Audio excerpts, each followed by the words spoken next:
বানাচ্ছি। দেখো ঘুগনিটাকে নুন দিয়ে সিদ্ধ করে নিয়েছি, আর একটু আলু গ্লাসের পেছন দিয়ে একটু দেবে নিয়েছি, আর এখানে সিদ্ধ করা আলু কুচিয়ে নিয়েছি, ধনে গুঁড়ো, জিরে গুঁড়ো, লঙ্কা গুঁড়ো, হলুদ গুঁড়ো নিয়েছি।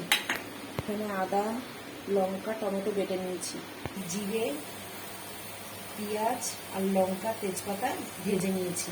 এবারে মশলাগুলো দিয়ে দেবো, ওই বাটা মশলাটা দিয়ে দেবো। গুঁড়ো করেছিলাম তো, ওই মশলাগুলো দিয়ে দেবো। দিয়ে দেবো হিং, দেবো স্বাদ মতো, দিয়ে দেবো চিনি,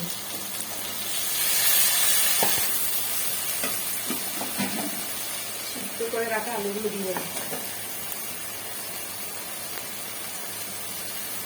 মটরগুলো দিয়ে দেবো।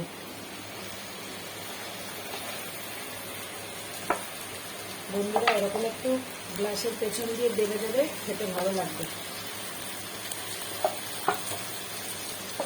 ঘন ঘন হবে, ভালো লাগে। এবারে এগুলোকে আলু আর ঘুগনি সব একসাথে মিক্স করবো।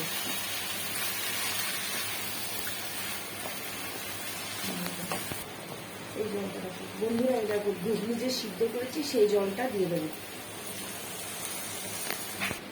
বন্ধুরা এই জলটাও দিয়ে দেবো। বন্ধুরা আবার গরম মশলা দিয়ে দেবো, দিয়ে একটু ফুটিয়ে নেবো, তারপরে গ্যাসটা বন্ধ করে দেবো।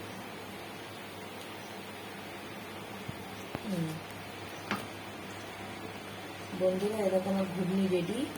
আমার এই ভিডিও যদি তোমাদের ভালো লেগে থাকে তাহলে লাইক, কমেন্ট, শেয়ার, সাবস্ক্রাইব করে দেবে। বাই বন্ধুরা।